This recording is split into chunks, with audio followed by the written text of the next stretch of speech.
All right, guys, we're gonna do a two-man setup and cut the pie on a center-fed door during an active shooter situation. Why do I say an active shooter situation? Because the mission dictates the tactics we're gonna use, and we might do certain things during an active shooter situation that we necessarily wouldn't do during other types of situations like a warrant service or whatever. Okay, so I got my partner here, Jordan. We're gonna do cutting the pie on a center-fed door. Like I said, a lot of guys out there on YouTube that do this that know way more than me. But the caveat here is that we need to do this with officers we don't know, and I don't know what he's capable of. So how do we control that person if I'm the lead officer? So there's two options we can do here, and we're gonna show you both options. All right, we got my open door here. It's a center-fed room. I'm gonna have Jordan give up the rear. He's focusing on that door because that's our next most immediate threat, right?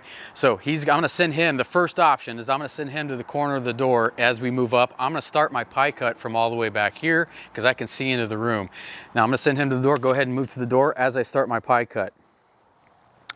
Now I'm cutting the pie, cutting the threshold around this door. Now I'm gonna pause here. Now Jordan's pinning the door. Let's say I see somebody. Let's say I see somebody in the room here. Obviously, I'm gonna take action from here. I'm gonna use force. Now, what is my partner gonna do? If I don't know this person, now remember, I don't know this person.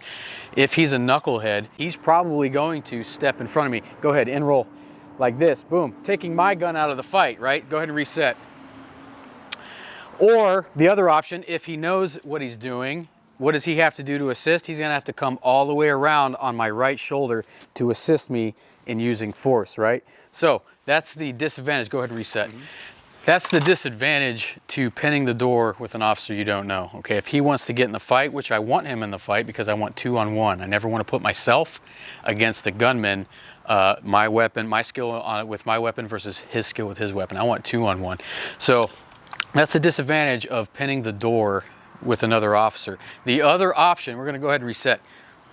Back up, back up, back up. Okay, we reset, we got our door. Now here's the other option. I'm the team leader. If I don't know his skill, I'm gonna have him come over on my right shoulder because I wanna cut the pie. He's gonna be holding the long hallway, the dirty hallway. We haven't been to this direction before. So I'm gonna cut the pie on the door. He's gonna hold the long. Come with me, Jordan. Cutting the pie. Pause right here. We're gonna pause right here. The benefits of this is that if I come into contact with a bad guy of some sort, he's right here to swing around, and now we got 2-on-1 immediately. Boom, boom, boom, boom. He doesn't have to do any of that nonsense over there at the corner of the pinning the door. The disadvantage of this setup is that we no longer own that corner of the room because he's not at the corner of the door to pin the door, okay? So we're gonna continue on. Let's say we're doing this. I'm gonna continue to the other side of the door. I'm cutting the pie. If I hadn't seen somebody in the room at this point, I'm gonna end up at this point. So we need to get into this room now. Is he ready to go? No, he's not. So I'm gonna give him a little nudge. He's gonna turn around, give up what he's got. He's gonna give me a little squeeze, and then we're gonna go in. Out of roll. Out of roll.